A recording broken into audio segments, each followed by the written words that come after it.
kelihatannya belajar kesenian atau seni budaya, tapi itu dampak positifnya banyak sekali. Mahasiswa Indonesia dikirim ke luar negeri, pasti ditanya bisa cari tradisi apa. Ya kan? Nggak disuruh ngeden. Yang ngeden modern lebih modern mereka dong. Kuli-kuli itu kakinya dirantai, dibanduli besi bledus kan besar beratnya.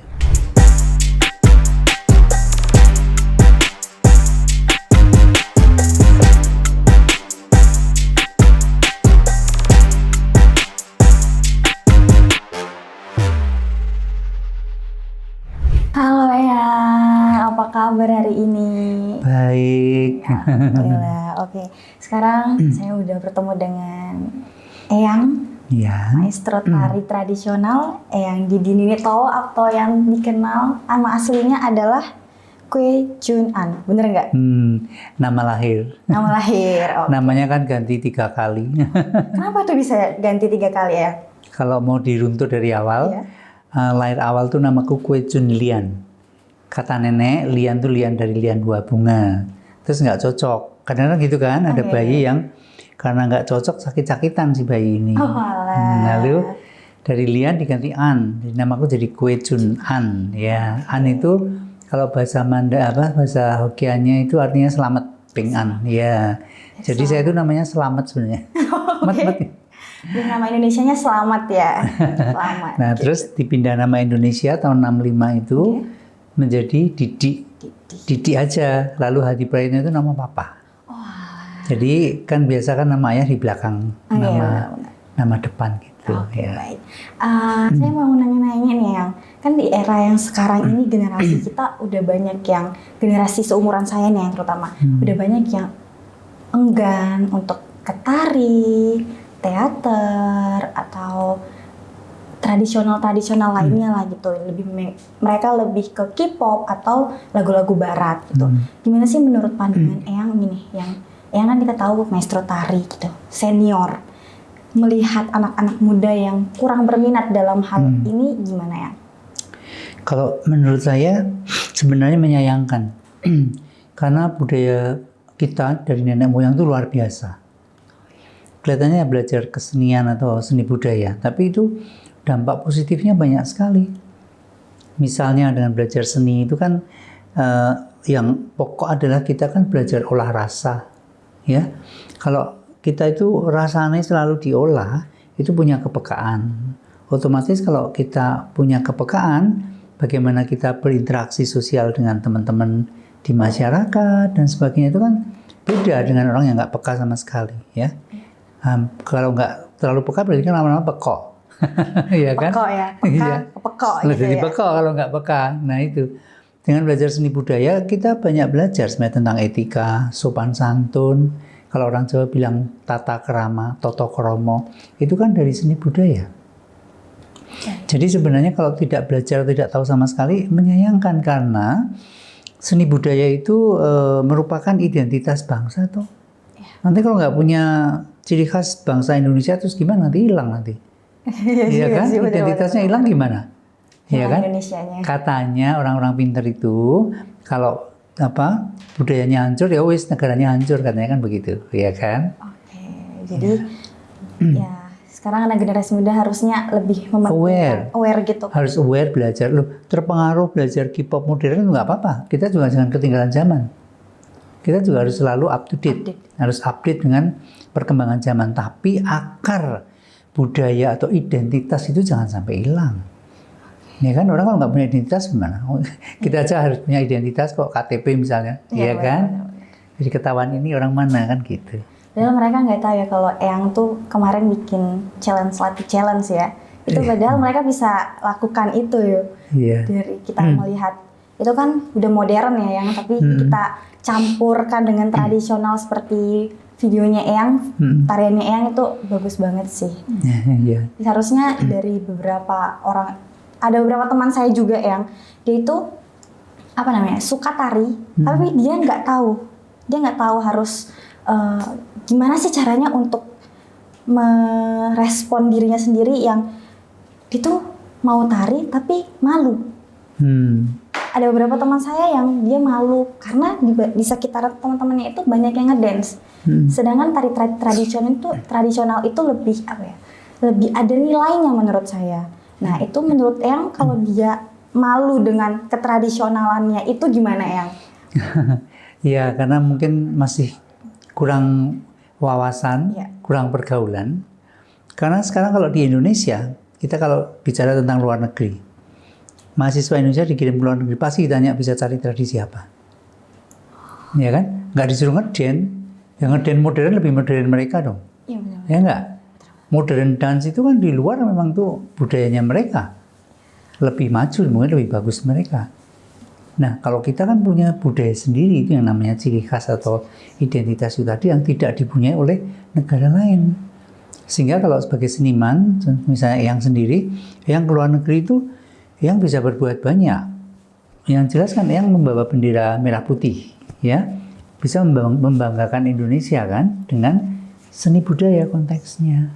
Tapi kalau yang modern gitu mereka kan nggak heran, modern di sana banyak banget gudangnya kan gitu, ya kan? Bener. Nah, jadi harus tahu porsinya, harus tahu alasannya, dan harus itu tadi kembali ke akar tradisi. Ya. Oke. Saya ngeliat tadi di depan ada ciptaan-ciptaan Eyang nih, banyak banget di papan.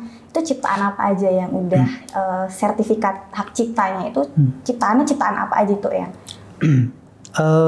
Itu karya-karya tari. Karya-karya tari. Yang sudah yang ciptakan gitu, lalu kemudian kan sekarang modelnya dihaki kan, dihakikan kan, jadinya disertifikatkan atau didaftarkan sebagai kekayaan intelektual gitu. Itu apa aja? Salah satunya contohnya aja gitu ya? Tari Dwi Muka. Dwi Muka yang two faces tuh. Oh, Dwi yang kan sangat artinya terkenal dua. Eyang itu ya? Ya. Ya. Oh, pas ngeliat Eyang waktu itu di profil teman saya, wow, ini nih maestro kayaknya.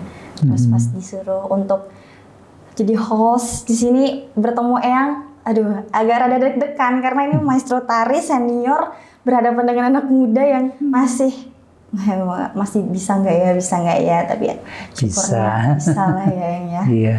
Terus aku tuh pengen nanya ini deh. Tadi apa yang tari Dwi Muka? Itu filosofinya apa yang? Nah, filosofi Dwi Muka itu sangat luas. Dwi kan dua. Jadi yang menceritakan tentang dualisme dalam diri manusia. Bahwa manusia itu punya dualisme, ada sisi maskulin, ada sisi feminin, ya kan?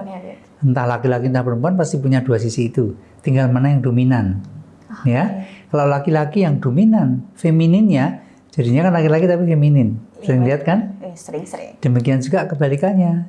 Kalau wanita tapi maskulin yang dominan berarti kan dia agak maco kan gitu kan? Itu salah satunya. Kemudian Dwi Muka ini juga dualisme tadi dari sisi baik dan jahat. Bahwa manusia itu kan punya sisi yang baik dan sisi yang tidak baik. Nggak ada orang baik semuanya.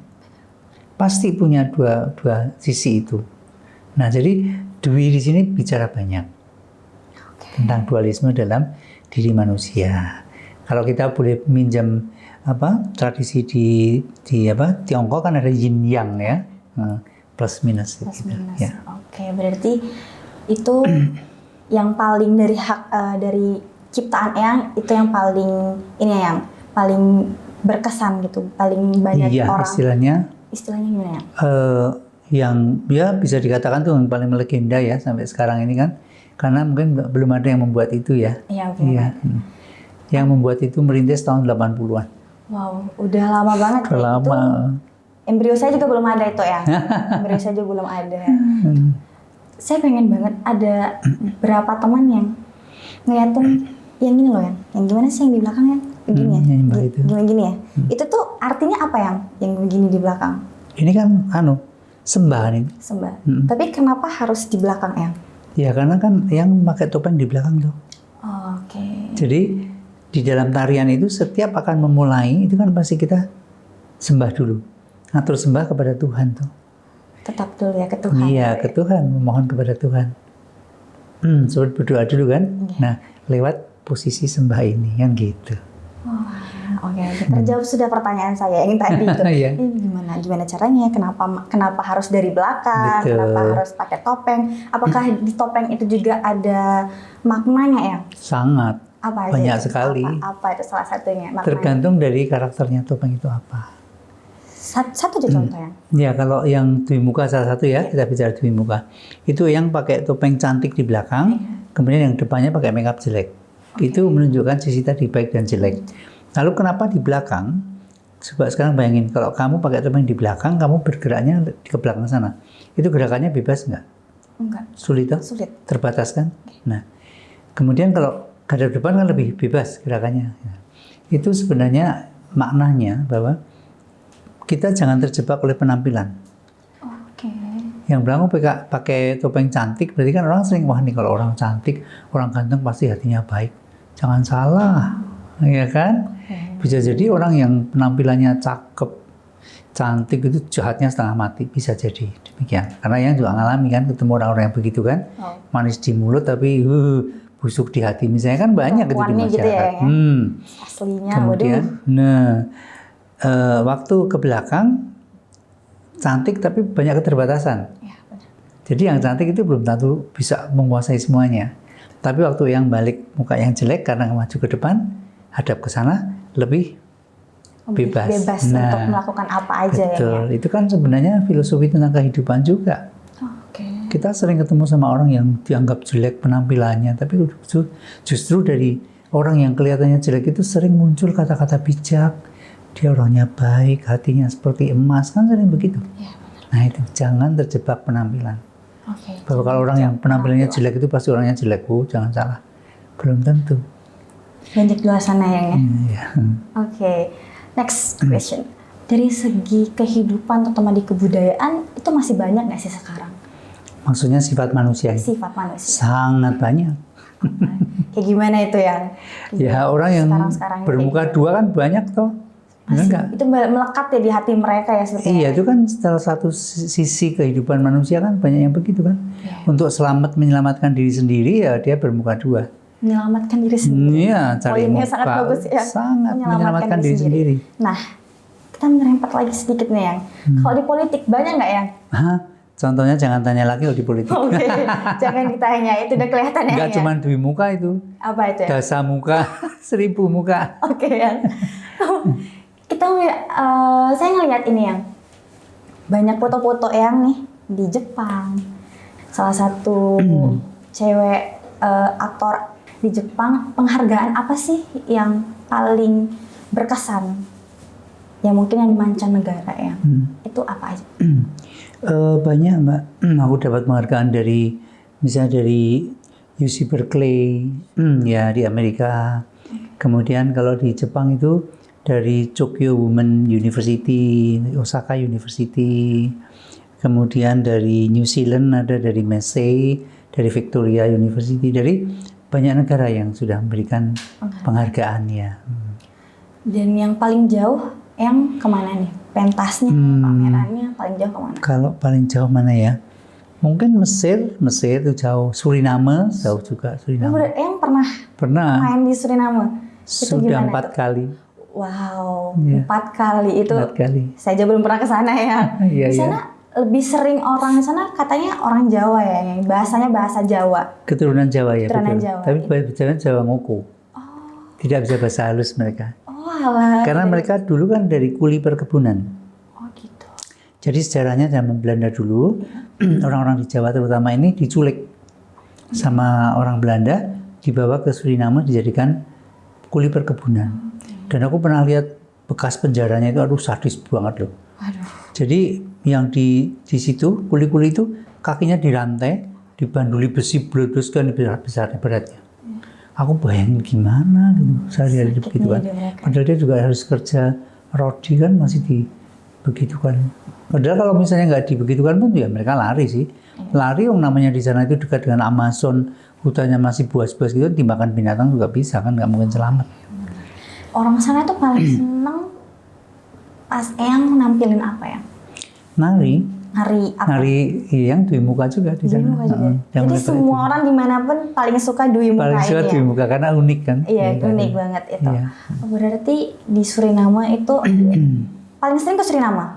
Enggak, ke Jepang. Oh, ke Jepang ya. Hampir setiap tahun yang itu ke Jepang. Setiap tahun ke Jepang ya? Waduh, kalah kita. Oke. Berarti di Jepang itu sama juga orang-orang lebih suka dui muka atau malahan yang lain? Iya, dui muka seneng, yang klasik-klasik juga seneng dia. Karena yang kalau menari kan nggak cuma dui muka aja, yang tampil tari Jawa, tari Bali, tari Jawa pun yang kadang tampil Jawa Tengah, Jawa Barat, Jawa Timur kan gitu kan. Oke. Balik lagi ya. Ini kan tari ini kan badannya harus luas ya yang. Nggak semua orang bisa nari yang, terutama saya nggak bisa nari, tangan saya nggak bisa lentik yang, kayak cuman bisa kaku ini tangan. Nah emang itu udah dari keturunan atau belajar atau otodidak malah? Sebenarnya kalau luas itu bisa, luas orang bisa ya, tapi kalau udah mau menari ya kita harus belajar supaya tahu pakem-pakemnya, patokan-patokannya gitu kan. Karena kan semua ada tekniknya, ada aturannya kan. Misalnya kalau gerakan ukel, misalnya ini namanya ukel, ini harus begini, kemudian nih diputar begini. Nah itu kan harus dilatih. Oke. Ya, kalau nggak dilatih nggak bisa bagus. Ya. Tadi balik lagi ya, itu emang dari keluarga juga ada atau memang yang baru-baru belajar tari itu pas sekolah gitu? SD pas sekolah yang baru belajar. Oh, baru. Di keluarga nggak ada yang bisa nari. Berarti Eyang itu belajar gitu ya? Belajar ya. Dari SD ya? Tapi nggak tahu nenek moyang yang dulu kan dia nggak ngerti iya, kan. Kita nggak tahu. Siapa tahu dulu juga ada yang seniman atau penari kan dia nggak ngerti. Oke, berarti dari SD kelas berapa SD ya? kelas berapa ya? Ya Pasti kelas ingat nggak ya? 5, nggak ingat pasnya. Pasti yang pastinya SD ya. Tapi soalnya aku baca waktu itu baru-baru kuliah pas kuliah ya. Apakah ada sejarah pas kuliah yang? Kalau sejarah kuliah banyak. Dengan hadirnya nama Nini Towo itu gimana ya? Nah itu, jadi waktu yang kuliah di sekolah tari dulu namanya masih ASTI, Akademi Seni Tari. Sekarang kan jadi ISI kan sekarang. ISI itu sekarang ya. Dulu ASTI. Nah itu yang diajak senior yang kakak kelas yang Mbak Bekti Budi Hastuti yang menciptakan tari namanya tari Nini Towo. Tari ini. Tariannya komedi. Nah, yang diajak menarikan itu sama Mbak Tuti. Lalu yang berperan sebagai dukun yang membawa ratus kemenyan itu loh, ya, untuk memanggil arwah gitu kan, Nini Towonya supaya datang gitu. Itu awalnya, ternyata itu tarian digemari masyarakat karena ditayangkan di TV. Nah, saya masih ingat waktu masih hitam putih kan, itu direkam sama TVRI Jogja. Waktu itu kalau nggak salah sutradaranya Mas Ananto Widodo almarhum. Kemudian filmnya dibawa ke Jakarta, diputar ke seluruh stasiun TVRI Indonesia. Kan dulu masih TVRI, belum ada TV yang lain. Sehingga tari ini dikenal di seluruh Indonesia lewat hitam putih itu tadi. Lalu muncullah itu Nini Towo digemari ternyata gitu. Dan melegenda sampai sekarang sampai ya. Sekarang, di ya. Nini Towo. Ya. Nah untuk sekarang yang kan kita melihat generasi-generasi yang masih kurang berminat ya. Apakah yang ada sanggar untuk menarik minat dari generasi-generasi muda ini untuk mengenal lebih dekat tari tradisional itu seperti apa? Ada.